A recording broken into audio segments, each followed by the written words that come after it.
So, hi guys, welcome back to the Scottish Mixed Martial Arts podcast. I'm Martin Hamilton. I'm joined today by my co-host Corey Gerdon. How you doing, Corey? Yeah, really good, Martin. Good to see you, mate. Twice, 2 weeks in a row. We're on a roll. I know we're starting to get consistent. Yeah, about time. I know. So, how are you? It was good that we had early fights on over the weekend. Yeah, it was good. It was good. I thought the fights lived up to it. I thought it was some retirement from Zombie, and I seen Paul Felder actually was a bit jealous, and he was like, "I wish I'd retired like that. Maybe I've got one more in me." So, no, they were good fights. I enjoyed them. Aye, and it was really good to have like fights on at like 10 o'clock in the morning. Yes, I would take that every week if it was possible. I'm fucking jealous of the Americans that get to watch it at kind of prime time. And the card was fantastic as well. Like for top to bottom, it was really good. I felt like the prelims there was a lot of finishes. Which when I was looking at the card, I was a bit like I don't know if this is going to be like kind of decision heavy, but it really surprised me. There was a couple of absolutely incredible fights. Yeah, I saw Junior Taffa. I remember I was talking about the Taffa brothers. Yes, He's got fucking heavy hands, like against Pacapora. I I can't stiffened can't say that his boy, name didn't normally. he? He Yes, stiffened him. and He stiffened him early as well. I thought that was one of like, see when you see heavyweights, you're always a bit like, right, this could be over quick. But you try not to blink, and it was one of those fights. I was really good. yeah, no, that was a good fight. And I on the last podcast said that I didn't enjoy women's fight, which is a bit of a fucking broad brush statement. And I actually really did enjoy the Erin Blanchfield, so I completely take that back. I was wrong.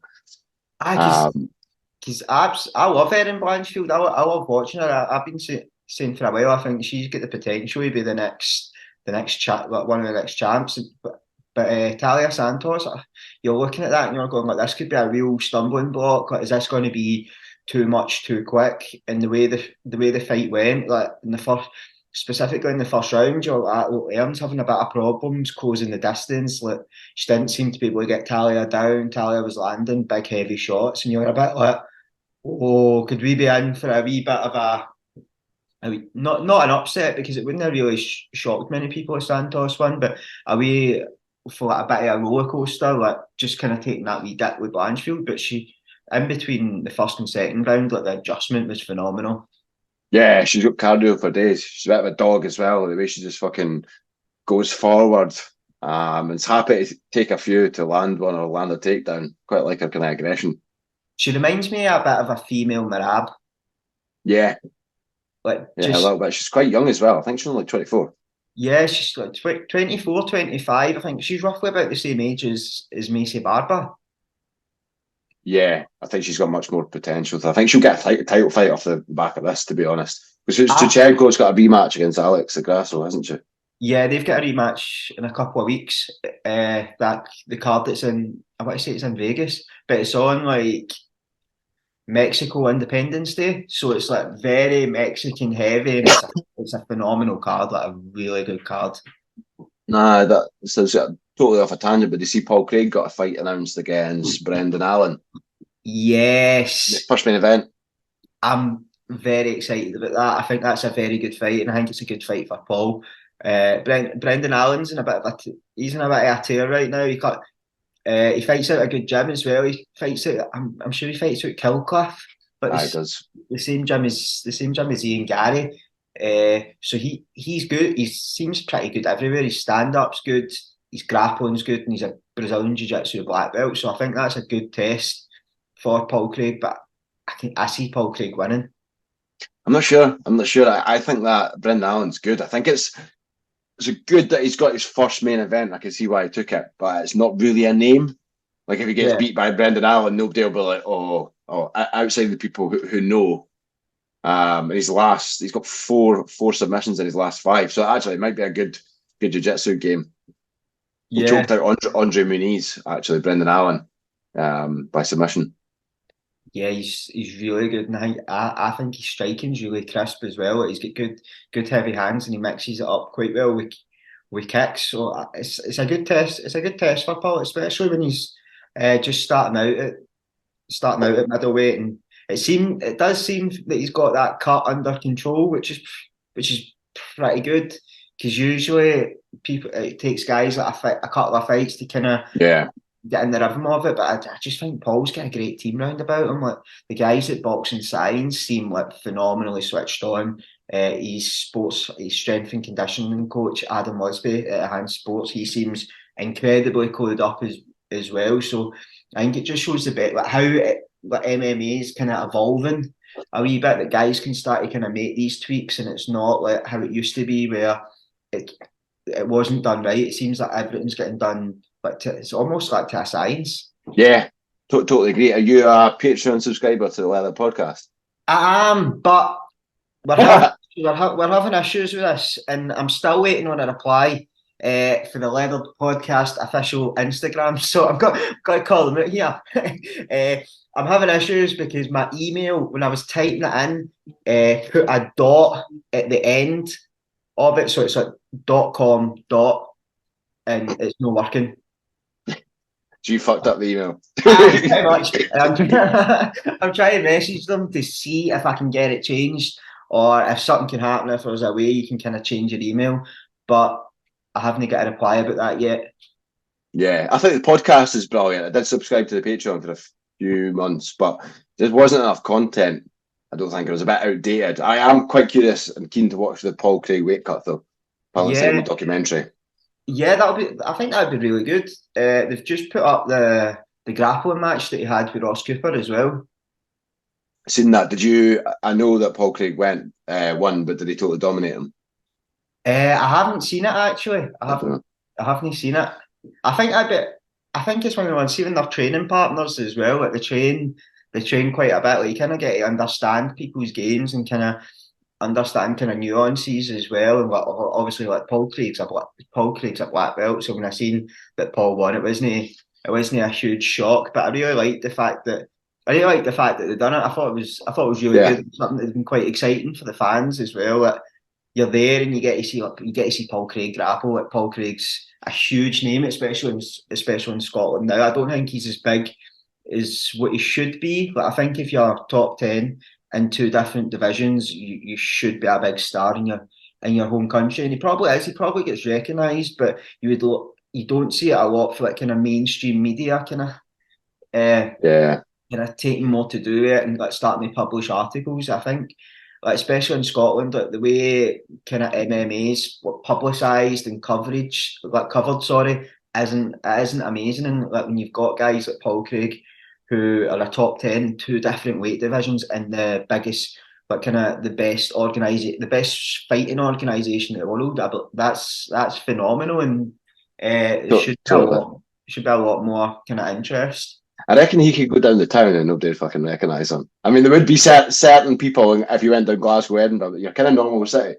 And that's probably a good thing. I don't think he wants that. He doesn't have a mobile. He drives a fucking smart car, so I'm not sure he gives a fuck. But But um, even actually, it's the same with Stevie Ray. Like Stevie Ray was a fight away for winning £1 million over at PFL, and like the coverage round about that wasn't amazing for mainstream media. Like BBC done an amazing documentary about his wife though, like kind of living with a fighter, and like his wife, like, she seems to be like a stay-at-home mum, so he's got a few kids, and aye, his wife it's kind of about like. five. He only lives 10 minutes away from me. I've been to his gym a few times. His gym's Um, supposed to be really good. I think he's yeah. back coaching there quite a bit. But no, the documentary they done about his wife was absolutely fantastic, because it's something that you don't really see. But you don't Mm-hmm. really see the impact that fighting has on the families. It's always round about the fighter, but it's not that. Well, he's out chasing his dream. It's not, his wife isn't like giving up her dream. Like that's a brutal thing to say, but she's kind of putting things on hold that Of she would maybe course. want to do to kind of allow him to do his dream. And she's looking after the kids, making sure the kids have a good life as well. And it was really good. I'd urge MD to see that. I'm sure it's still on the iPlayer. I need to get a watch. I know there's a documentary with Bungard as well. And actually, I was in Motherwell at the weekend, and I went to a place called Holytown. Is that where he's from? Is Yeah, that near Motherwell? Is that what aye, Holytown aye, Havoc's just based on? outside, aye. Makes sense now. Yeah, I was at a jiu-jitsu competition on the Saturday. And just talking to jiu-jitsu, did you see the chap Rinya Nakamura at the weekend? The Asian boy. He was fucking brilliant. He was an animal. Yeah, he won via decision. Yeah, it was just so quick. I think he's a wrestler, but his stand up Yeah. looked really good. And the boy he was against was pretty tough. I think he comes from that road to the UFC. You know, Yes. the series. It's a bit like Dana White's Contender Series, but for Asian fighters. Yeah. I think you're right there. I think he did come through that. He looked really good, but when I was watching him, I was like, you've kind of got an opportunity to finish this guy. And I do agree, his opponent was as tough as some old boots, but you're a bit like you're wanting to make a kind of statement here a wee bit. And we know how fucking harsh Dana White can be even about decisions. Like he hates decisions. He seems to despise wrestlers as well for some bizarre reason. And I was watching, and I was like, you get a couple of opportunities here. Should you? Aye, but who am I? Yeah. Nah, you've got a fair point. There's people like Bilal Muhammad who I think Dana White's just not a big fan of. It was quite an exciting fight. It was really quick. Card in general was pretty good actually. What did you think make of the Anthony Smith fight?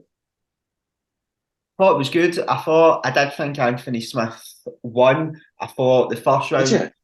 I did. I was swaying to him in the third, but it was a bit of a time cost. Like I seen Ryan Span's reaction at the end, and I was a bit like, can you be that pissed off about the fight? Like you're probably more pissed off at yourself that that you potentially had some opportunities to let go a wee bit more in the third round, and you didn't understand fatigue plays a part. You're still getting reads, and we're no feeling the power of Anthony Smith coming back at us. So he was maybe thinking if I'm overcommitting, he's gonna counter me, and like something might happen. But there was a couple of times where it was almost as if they were just facing off a wee bit and kind of mirroring each other, and it was like no one was hitting that kind of go button, no one was putting their foot in the accelerator in the third round. So the third round was a bit of a coin flip. I did feel once Ryan Spann landed that big right hand that clipped Anthony Smith in the eye. I Aye. thought, fuck, this is changing. Like the momentum of the fight completely changed.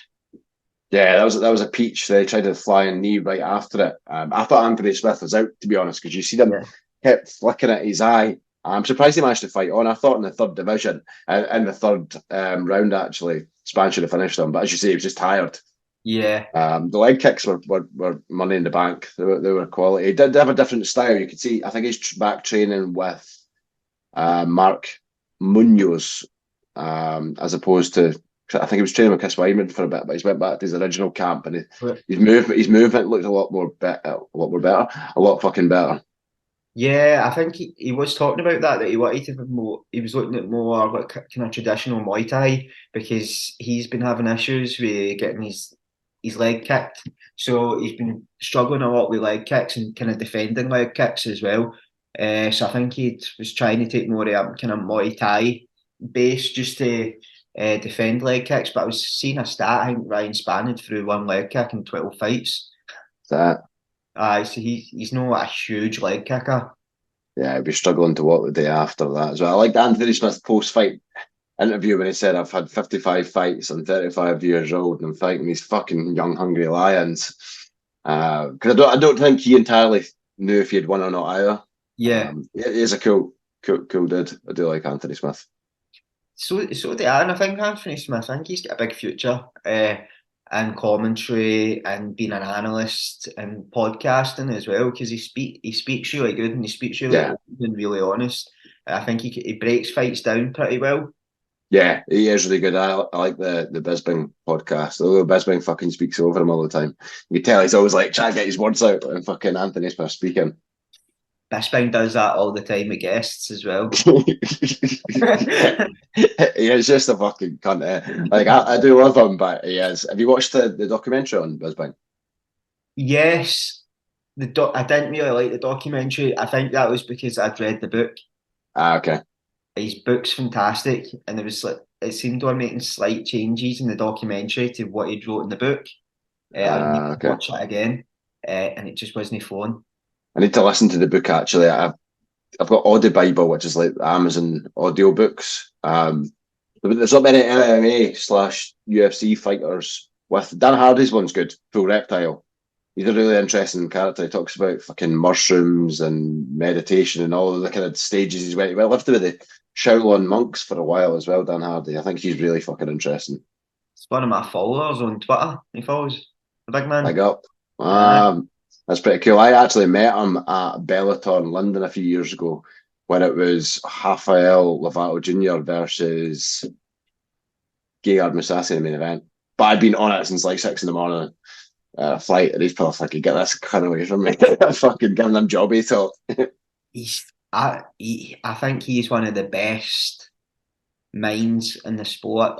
He was a huge loss to the UFC. I know there was a lot of accusations about him that he was like treating people behind the scenes not very well, and then there was the whole thing with Dean. So I get the UFC's position, but I think he is a huge loss to the UFC. He's a great acquisition to PFL because he's doing a lot round about the regional scene in Europe at Yeah, the moment, and he's trying to do like almost like a PFL contender, but with amateurs. So he's looking to bring in a lot of the best amateurs like across the UK that's cool. and across and giving them that kind of platform because of PFL, like they have like their big season, which is really quite interesting. The only thing is, I'm not a huge fan of the scoring. Like, I quite like it. uh, The kind of the smart octagon. yeah, I don't know how I feel on it. Like, I hate that you can't elbow on the ground. But I hate you can't elbow. I But didn't know that. I believe that's a rule. I might be making that up, but I'm sure I did hear that somewhere. And you never see elbows in the fights, but I think that's because elbows are more likely to cut you, and you're fighting like every couple of months. Ah, So I think it would just reduce people getting cleared to fight and stuff like that that. makes sense. I heard Stevie Ray and Brendan Loughnane say that's the hardest part is trying to stay fit for the amount of fights you've got in a condensed period. And PFL have actually sold out all the tickets in Paris, which is pretty cool to see. Yeah, but I do agree. I think that would be difficult because it's not like you don't get downtime after a fight. It's like you're straight in from one camp to another, and just the kind of damage that would do to your body as well. Like you don't get that way. Like so when we were talking about Dricus Du Plessis last week, he fought Robert Whittaker kind of injured, and then he's able to take a long layoff before he gets that kind of big fight. Before he potentially gets a big fight with Adesanya, but you don't really get that with the PFL. Nah, I watched that fight this morning actually because I was like, it was a decent scrap. The Robert Whittaker, Dricus Du Plessis. Yeah, I think Drake is just he's just he'd be such a nightmare to fight. He's a unit, and he's fucking awkward. Yeah, aye, he throws things for kind of unconventional angles as well, and I'm sure he's a black belt in judo, and they're always fuckers because they do things that are kind of unorthodox in the clinch, like how they would take you down is different to how a wrestler. So you're always used to kind of defend in wrestling transitions, whereas a judo guy is looking to kind of flip you, like what Ronda Rousey used to do to people. She used to just flip girls over their head and fucking armbar them. Yeah, no, it was a good fight. What were we speaking about before that? PFL. I seen that Dylan Took from higher level is fighting in PFL for a place Yeah. in the playoffs. Yes, he had a very good win in his last fight. He beat that boy Connor Hughes. I want to say it's Connor Hughes from Liverpool. He might be Aspire, but Aspire MMA. One of those. What he's for one of the gyms in Liverpool anyway. And he was like one of the highly ranked prospects in the UK, and Dylan took him to a decision and beat him, and he beat him well. It was a big win for Dylan Took. Yeah, I seen that. I actually seen that he's got no teeth. Yeah, It's he fucking looks mental. See him he's in a face off and he's like that, right? No teeth. I I absolutely thought, love him. I think he's hilarious. I remember the first time I ever seen him was at like a regional MMA event, and I think I can't remember who it was. It was one of the younger boys. It might have been Paul Lally, and he was in like Paul Lally's corner. He was just like this mad bastard, and he was like dressed fully. He had like the brightest pink joggies, like tracksuit bottoms I've ever seen in my life. I remember just thinking, I was like, this guy does not give a fuck. I was like, he's at this MMA event. Like you know how sometimes MMA events can be. It's just full of testosterone. It's just this guy in the most flamboyant joggies you've ever seen in your life. Like just loving life. And I was like, like, that is a cool guy. That's pretty funny. Yeah, I don't mind. I quite like the PFL. It's fucking hard to watch. It's like Bellator. See, Yeah. have you ever tried to watch Bellator on BBC? It's fucking hard to actually find it, even when it's in the UK and at normal times. I think the promotional material in about Bellator's fucking atrocious. Yeah, as you were at Bellator in Ireland last year, were you not? Yes, it was amazing. I must admit, I went just to see Peter Queeley's walkout. Zombie, zombie. It was amazing. Like Bellator, amazing. Bellator Dublin was really good. The atmosphere was okay. I think it got. I don't know if it was. I don't know if they've just flogged the horse a bit dead. But when I went there, it was kind of the only really good bit was when Peter Queeley was walking out. I think every other fight had an Irish guy or somebody for SBG fighting in it, so it's very SBG heavy. But my main kind of criticism of it is it went on for about 4 weeks. We went in. Ah, We went in because I was over with one of my close friends and my brother-in-law. And my brother-in-law, he trains out Submission Factory in Alwa. So okay. his coach was fighting on it, Craig McIntosh. So Craig was like second or third fight on the card. So we got there about 4:30 and we left. The last fight was at 12 o'clock. What finished at Wow. 12. Fucking That's a marathon. Imagine being a commentator on that. I know. Um, Because they put like breaks in between it as well. It was pretty good because we had Hoist Gracie, a meet and greet with Hoist Gracie and Leon Edwards, like the most weird duo you've probably ever heard of in your life, like Hoist Gracie and not Fabian Edwards, not Leon Edwards, sorry. It was his brother. Where I was just like, this is a fucking mad duo. that is pretty cool. Talking of the zombie, um, not theme tune walkout song. Did you watch Zombie's retirement? The Korean zombie that is. Yes, I thought it was a very good fight. I was when I was watching it like beforehand, like when we were talking about it last week, I thought it was going to go to the decision. I really didn't expect Max to knock him out. But Max was swinging heat. He was. Yeah, they both were. The only thing was like Max dropped him maybe in the round before and didn't follow up. Like he tried that walk away KO and it just didn't work. Yeah, yeah. No, I've seen that. I thought he was going to submit him. To be fair, when he had him on the ground, I think he wasn't far from it. But I think jiu-jitsu is. Korean Zombie's got strong jiu-jitsu as well. Yeah, yeah, he does. He was the first guy in the UFC to get a twister. Yeah, there's only ever been three, to my Yeah, knowledge. three, or is it four? There was one 2 weeks ago. Damon Blackshear. Yes, because he fought like 2 weeks after it as well, didn't he? Yeah. No, the Holloway fight was good. He still looks fucking sharp, doesn't he? For how many fights he's never been knocked down, Holloway, which is absolute mental. Aye, and I feel for him a wee bit though because it's like one of the ones where you think he won't get another shot at the title because he's fought Volkanovski 3 times and Volk's won every one of them. Like there was a lot of debate around about it. Was it the first one that was pretty close? The second one was close as well, but the third one, like Volk just ran away from him. But you've just been seeing that kind of evolution in Yeah, Volkanovski as well. I don't even know who would beat Volk in that featherweight division. I can't. He nearly beat fucking Islam, for God's sake. A lot of people are saying Ilya Taporia, but I don't think he does. No, no chance. No Like chance. I think Ilya Taporia is good. He's got good heavy hands, but I remember when he fought Jai Herbert. Like Jai Herbert was giving him a lot of problems, especially with his kicks. Like Aye. Jai Herbert, like that was obviously a division. That was obviously a division up. Even up to lightweight and fought Jai Herbert, but Jai Herbert was giving him a lot of problems. He's obviously improved since then, but I don't think he's fought anyone in the caliber of Volkanovski. He's got that confidence, though. He does have that confidence. Yeah. No, you're right. I don't think he's fought. I think Josh Emmett's top of the kind of food chain that he's fought, and he's nowhere near what Max Holloway is. So you're right. But the next UFC as well, that's on at a very reasonable time, and I understand you'll be going to that one. I will be. I fly out tomorrow morning. Well, all being well, and these fucking air traffic controllers don't get in the way. There's been a lot of flights cancelled this week because they've had a outage. It's at Prestwick actually, and that's where it's hosted around the UK. The air traffic service is based up in Prestwick. Right, aye.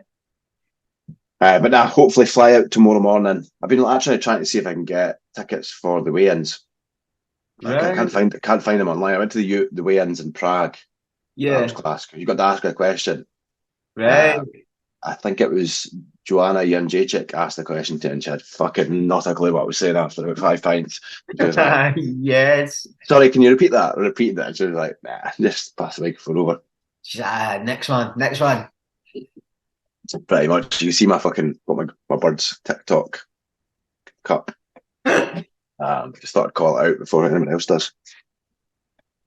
What But fight are you most looking forward to in the card?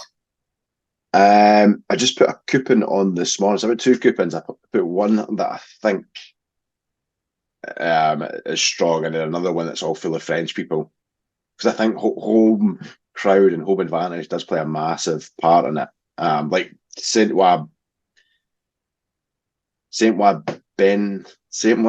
Benoit Saint Denis. Fucking hell, that's a tongue twister. I think he will really live up to the crowd. Even though he's got a pretty tough opponent in Thiago Moises. Thiago Moises actually gave Islam Makhachev a good fight, so I think it'll be pretty close. So I think that one will be a good one. And also the William Gomi will be a good one as well. Last time the crowd went mental for him. I think he's like a kind of hometown hero. Right, yeah, I didn't know that, but I'm quite excited about the Benoit Saint Denis fight. Because I really like him because I've always got a kind of soft spot for good kickboxers, like guys with good Muay Thai. And he looked phenomenal in his last fight when he fought Bonfim. I was trying to remember Bonfim's first name, but I would end up just butchering it. He done really well against him. Like Bonfim's a big power puncher, and Benoit Saint Denis just kicked the fuck out his arms to the fact that he wasn't able to kind of punch as well, and then he kind of just dominated that fight, which was a big shock. So I think he was a bit of a dog, but a bit of an underdog in that fight, and he looked phenomenal. Somebody must have missed weight on this card because it's been shuffled about. So William Gomi is now against the French guy that Caelan Loughran was meant to fight. Right. And Caelan Loughran is now versus Taylor Lapia. So they've swapped opponents by the looks of it. Not sure why. Someone must have missed weight. Right. Okay. I'm just checking just now the weights that they fought at last time. Yeah, I think there's been a few mix-ups. But the Caelan Loughran fight and Rhys McKee will be brilliant. I put them both on my coupon. I think Rhys McKee's got a point to prove after beating Jimmy Wallhead and getting Khamzat Chimaev on 5 days out last time. Yes. Like that was the thing. Like I was looking at it the day, and like Rhys McKee was the underdog for that Andre Lusa fight, and Andre Lusa's making his UFC debut as well. He's making his UFC debut, uh, so I was quite surprised to see Rhys was the underdog because I really like Rhys. I think his first stint in the UFC that like it was a bit unfortunate who he got. Like I think Andy would kind of look poor against Chimaev when he was in that mode. Like he done the same with John Phillips as well, and he done the same with Gerard Meerschaert. Like he absolutely just 100%. dismantled them. Like the only person who really gave him a good fight was Gilbert Burns, who's one of the best 170 pounders on the planet. And like Chimaev, essentially, he was not 170 pounds. He was a middleweight killing himself to get there. So there's that as well. So I'm very excited to see Rhys did get this opportunity, especially after he won the Cage Warriors belt. I think that was in the free arena as well. I'm sure he won that in Against Dublin. Justin Burlinson. Yeah. That was a scrap and a half. That Justin Berlinson's really, really good. I'm sure he fights out of Team Fish Tank down in Sunderland. I'm sure he's one of Andrew Fisher's guys. Yeah. Andrew Fisher, he looks about 300, but he's still fighting. He's still winning. He's just pretty good. He was fighting in Bellator for a while, but I'm sure his last fight might have been on that Octagon Promotions. But they are starting to put a lot of good fights on in the UK. They're doing like a reality TV show as well. All It's right. like England against Ireland. It looks pretty good. They're doing a lot of good work with Paddy Holohan Ah, over cool. over in Ireland. I need to have a look at that. That sounds pretty good, actually. I'm just looking at my coupon I put on earlier. So I put on Farid Bashrat, Mm-hmm. who is 10-0 versus Clayton Rodriguez. He's quite a big favourite, though, that Bashrat. I watched him last time. He's really fucking good. I'm sure his brother fights in the UFC as well. Potentially. There's definitely one Bashrat. There might be two. I want to see his brother's Javid Basharat. There's two of them. One of them's a bit lighter than the other one. But sorry, I Yeah. had you off there. I was just thinking about that. No, it was Javid Bashrat. I've just quickly looked him up. He's 14-0, and his Yeah, brother's 10-0. So they're both fucking both pretty tough guys. I put him on. I put Reese McKee versus Ange Lusa. I put Bogdan Guskov against Volkan Uzdemir. Have you had a look at him? Bogdan Guskov. He looks fucking scary. I haven't no, but I always think, see if someone's making their UFC debut and they're putting them in against someone like Volkan Ozdemir, like they must be pretty good. Like the UFC must be pretty high on him because if you beat Volkan, you're about two fights away from the title. Like he's one of those kind of gatekeepers in the division. But I wonder if it's too much too soon for him because like Volkan kind of does that to people. Yeah, it could be. I looked at Volkan's record and he's 6-6 in the last 12. Um, this guy I was getting pretty decent odds on him, so I went for him, and I also went for Rose Namajunas versus Manon Fiorot. Yeah, She's a massive underdog, and I think it's probably because of weight. So she's fought at 105, and now she's fighting at 125 against Manon Fiorot, who's a yeah, big flyweight in yeah. that respect. So I that's good. I think I think with Rose as well, you never know what version of Rose you're going to get. Like sometimes she comes in and she's an absolute killer, and other times she comes in and she's like very tentative. I think with Rose Namajunas, a lot it depends on like her life outside the Mm-hmm. octagon and how everything goes on the day. And I know that'll be the same for a lot of other fighters, but I think particularly with Rose, like it's very easy for her to get kind of put off sort of idea. Yeah, I think she struggles in the mental side of it. Yeah. Um, but I also put another coupon on, which is kind of all French with Morgan Charrier, Benoit Saint Denis, Manon Fiorot, and Cyril Gane. Um, Yes. I like Morgan Charrier. He's got a big following from Cage Warriors. He had like 160,000 followers, which is I don't know, 6 times as much as Vucenic or Paul Hughes. What was the odds on Cyril Gann? He so I now understand the American odds better than the fucking 3-1. It's Yeah, 1.62. 1.62. Oh, right. He was a favourite, but it was still okay money. If you look at Reese McKee, he was 2.5. Right. As far as I understand it, for every quid you get on, you get 2.5 back. So you get Aye, 350. aye. The way they work it is That's actually pretty good. simpleton's fucking great. Aye, 'cause it's usually like when they put it on the UFC, they usually do it like 100, so like 120. So it's usually like if you put 100 on, you win 120, like you win 120, or if it's like minus, like you would need to put £100, like that's what it means, like you need to put £100 on to make. It's pretty idiot proof the way they do it, which is why they do it because it's America's crawling with fucking idiots. Yeah, and it should be good. Cyril Gane got the crowd going last time as well with the bonga me. That was a And it was fucking great fight as well. yeah, the crowd is loud as fuck, mate. Um, crowd is loud as fuck. The pints were dear as fuck. But the fights are fucking good. Aye, because that was the first time the UFC had ever been in Paris because it was actually illegal in France until like a few years ago. I think Bellator were the first promotion to actually do an event in France. I'm sure that was the one. I'm sure it Ross was Houston, yeah. He he got fought. set up Aye, his he fought first against fight fucking against MVP. MVP. Yes, I I was like, he fought. I'm sure it was MVP that headlined it. I couldn't remember who it was that he fought, and it was Ross Houston. Yeah, I think it was a pretty shite fight as well from memory. Who do you think will take the main event? You've got Cyril Gann, I think, against Sergey Spivak. What's your thoughts? I'm going to go Cyril Gann. I'm going. I really like Cyril Gann. I think a lot of people are kind of off on him a wee bit because of the way the John Jones fight went. But I believe on his day, John Jones does that to a lot of people. He's very good. But John Jones is the great.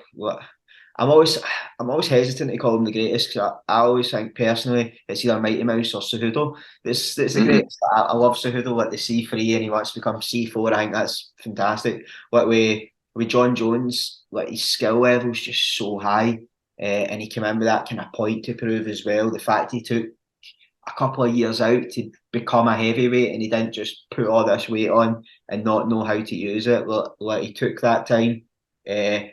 John Jones has been training with heavyweights for a long, long time. Like he used to train with Brendan Schaub and the guys down there at Jackson Wink. And for what I heard for Brendan Schaub's like podcast, he used to chuck the heavyweights about. So it was no real surprise. And I don't know if it was just the bright lights that got to Cyril Gann. Like, That's exactly what I was going to say, mate. Is I think he just shat himself on fight day. Like I think he's a much better wrestler and fighter than what he showed on that night. I think the pressure got to him and he just kind of shat the bed and fucked it. because a lot of people were going, but Francis Ngannou took him down. And you're like, well, he wasn't preparing to wrestle Francis. And Francis is about 260 pounds and does a lot of wrestling. But he's obviously not like Olympic caliber. He's not like Daniel Cormier. He isn't probably a Sergey Spivak. But Francis Ngannou probably, if he wants, takes a lot of people down. I think Yeah, that is a tough fight for Gain. I'm very interested to see how he uses because Gain likes to use push kicks, but he done that very well against Bam Bam Tuivasa. But he was like keeping him very well in the stomach. It takes a lot of wind out of people. So I'm very interested to see if he does that against a wrestler because like, a wrestler will look to catch it and take you down. So there's a few things in Gain's arsenal that I'll be very interested to see how he utilises. yeah. I actually put a bet on and won 300 quid last time, and decided on the night that I'd split it 3 ways with my two mates. I woke up the next day, I was like, "Fucking should have kept that." Just feeling too generous after a couple of bevies. After a few beveraginos, you're dishing it out. You're like fun coupons. You went to Yeah, film and then Leonardo DiCaprio and Wolf of Wall Street. I know, and then I crashed a scooter into fucking Santa like 3 in the morning and absolutely fucked my knee. Paris was good apart from that. I'll send you a few pictures to put up on the Instagram. Hopefully, get a No, picture behind the sign. yeah, you definitely should. It's shaping up to be it's shaping up to be a brilliant card. Yeah, should be on at normal-ish times as well. I think about 4 or 5 o'clock the prelims start, and it's on BT Sports. No longer called BT Sport, is it? No, it's TNT. TNT. I always think that as a wrestling promotion or something. TNT. Someone was actually talking about this on a podcast. I'm sure it's like, oh, it wasn't a podcast. It was on Twitter. I seen it. It's like one of the it's no Discovery. It's a channel's bought it essentially, like bought it over. I can't remember the name of it. I'd need to look that up. And they've just decided to call it like TNT. So it's like an actual big company that's bought it, but they're just calling it like TNT Sports just to kind of differentiate it between that and the actual company. By the name Shite. Yeah, that is shite. Dan Hardy's no longer doing the breakdowns either. I fucking loved it before a big event. No way he'd properly break it down. It used to be called Inside Octagon, where he'd done it with who's the English guy? John Gooden. Ah, right, yeah. So he's now Dan Hardy's no longer doing them, but I guess that'll help his War Room series. I fucking love the War Rooms, but it annoys me that it can't use real footage from the UFC. Because UFC has copyright on everything, don't they? It was the same when Nate Diaz was fighting Jake Paul. They couldn't use any of his UFC fights, so it was all like weird videos of him like fucking shadow boxing. Yeah, that's fucking shite. But I'm sure the atmosphere will be class. Trying to think what else is going. Is there fights the week after that? Oh, nah, there's a week off. Yeah, I kind of need a week off, to be honest. Let's see, after the last few weeks, it's been incredible. We've had incredible fights, but it's good to just kind of have that week off to recuperate as well. But one of the things I was wanting to ask you was there's been a big story in like Scottish mixed martial arts over the last night. I think you may have seen it, with Jamie McDonald and Ross Cooper. I did see that. I was interested to see what they're going to say about it on the Leather podcast. Yes, Um, I'm going it's to. interesting because Ross Houston must have said something like, "Are you going to pull out?" And he Yeah, was like, "Why the fuck would he ask me that?" And then he actually did. aye. Supposedly. But I thought Ross Cooper's response was pretty interesting as well. That he was saying that he hasn't pulled out, and this was the first that he'd heard of it. But when I was listening to the little podcast last week, they were saying it. I think Ross is looking for a fight on Fury over in All right. America, and Fury's a very big promotion over there. If you have a good fight in Fury, you have a couple of good fights. Like they're a good feeder program to the UFC and Dana White's Contender Series as well. That's just one of the like when it was the guy that fought George Hardwick. He was the Fury champion. Uh, He was fucking good as well. yeah, like the level over it's always Fury or LFA. That when you look through their records, like guys that are coming through into the UFC from the American scene, that's a lot of other guys come from Cage Warriors. That's like where they're coming from as well. So I wonder if the fight has kind of broke down, if that's one of the reasons. If it That's is, bigger, isn't it? I think Ross is game as fuck. I don't think he's running away from the fight at all. I Even the fact he fought Paul Craig and it's on his record. If I just checked his record on Tapology, so nah, he's game. You could tell he was getting pissed off in that video. He was fucking some rage was coming through. Like, but I'm kind of gutted as well, like, from a selfish point of view, because I was really looking forward to that. I was really looking forward to that fight because one of the boys, Trevor Jim, he's potentially going to be on that card over in Dunfermline. I was going to go to it as well. But I think the job that Harris from Goliath and Chris Duncan's doing there is phenomenal. Like the matchmaking's amazing. They've got a great pay-per-view streaming stuff as well. So it's going to be like a really big, the feel of like a really big regional Scottish fight, and like the back and forward that people were going, like no one kind of knew how the fight was going to play out. Like both guys are very good on top. They've both got very good top games. Like Jamie's got fantastic wrestling. When he gets guys down, they stay down. Like and he just beats them into a pulp. So it was going to be very interesting who could implement their game plan on who. is that the show in November? Dunfermline At Glen Pavilion. November 5th, yeah. You fancy it? Yes. I'm going to go. Aye. I'm also keen. It's only fucking 25 minutes, half an hour away for me as well. I mean to say a few white collar, the charity boxing things in there. Yeah. Um, The last one was in Alwa, and like Alwa is like notorious for having mental events. But I was going to say I think he went down with it a hitch, but I don't think it did. I think there was a couple of fights in the audience. and the same might happen again in the city of Dunfermline. I got made a city, I think last It year. did. It's Scotland's newest city, isn't it? It's fucking that's all the shite. Not a God, city at all. Exactly. But now I'm looking forward to that. There's a good show up in Montrose as well, but Montrose is a bit of a fucking trek for you. That's literally the other side of Scotland. yes, Montrose. It's no close. But you can get a train. I'm kind of wanting to go with that, but I think they do have a pay-per-view. I think the guy who's running it, Dale Middleton, I want to say he's using the same people that do Cage Warriors Ah, or cool. have been doing Cage Warriors stuff in the past. So I think what Dale has is he's got the potential there to have one of the best shows in the UK, and I believe Harris is the same. Like he's the guy who runs. He's the head coach of Goliath. Very, very good guy. Very, very funny guy. So he's putting this event on with Chris Duncan. I think Chris is doing more of the grappling side. I think like because they do like Goliath grappling series and Goliath like fight series. I think Chris is maybe doing more to do with the grappling.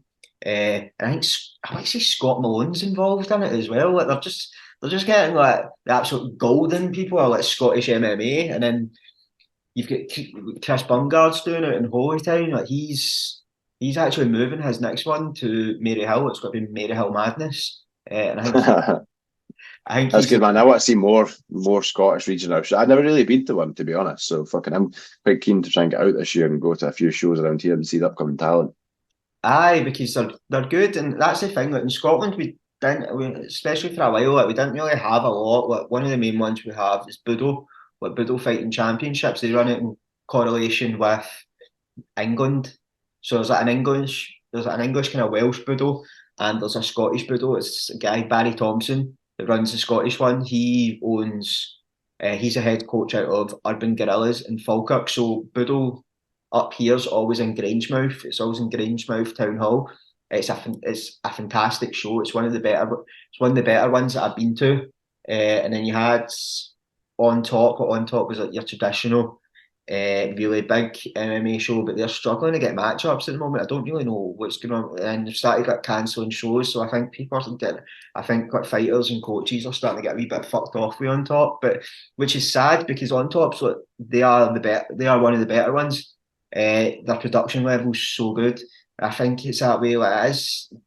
It might be difficult to get matchups in Scotland. Like you've got guys that people don't want to fight. You've got guys pulling out.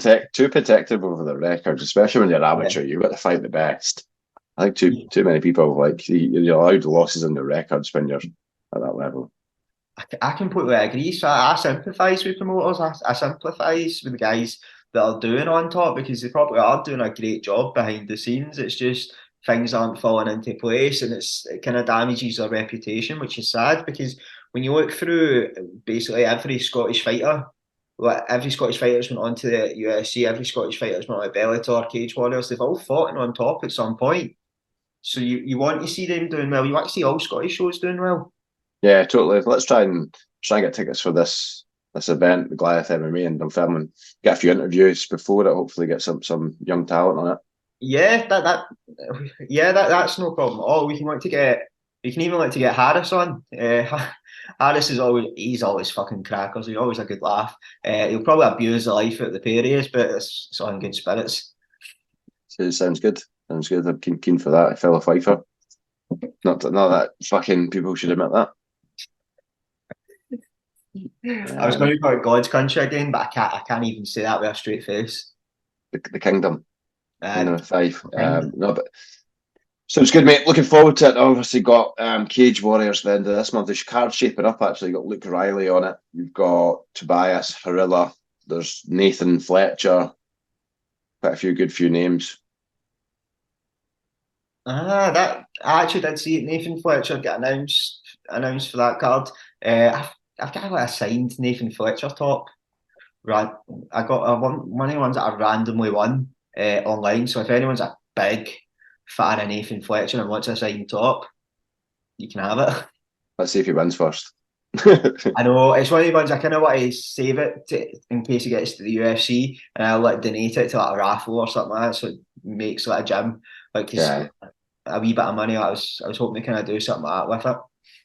Yeah, there's quite a good few. That Luke Riley's fucking class, and so is Adam Cullen. They're both pretty good. Liverpudlian boys. I think they train out of Paddy the Baddies gym. They do. Like Adam Cullen, that's a boy with the eyebrows in it. Aye, who's that scary fucker?